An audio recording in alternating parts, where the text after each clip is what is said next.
చెడు సాంప్రదాయానికి నాంది పలుకుతా ఉన్నారు. దయచేసి ఆపండి. ఆపకపోతే మాత్రం ఎల్లకాలం మీరే అధికారంలో ఉండరు. అధికారం మారిన రోజున ప్రజలు చంద్రబాబు నాయుడు గారు చేస్తామన్న అన్యాయాలను చూసి శిశుపాలను పాపాలు పడినట్టుగా ఆ పాపాలు చాలా వేగంగా పడుతూ ఉన్నాయి. అధికారం మారిన రోజున తాను చేస్తా ఉన్న ఈ చెడు సాంప్రదాయాన్ని తనకి చుట్టుకుంటుంది. చెడు సాంప్రదాయానికి నాంది పలుకుతా ఉన్నారు. దయచేసి ఆపండి. ఆపకపోతే మాత్రం ఎల్లకాలం మీరే అధికారంలో ఉండరు.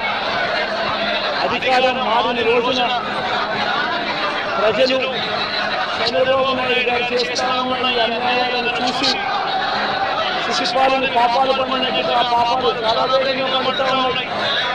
అధికారం మారిన రోజున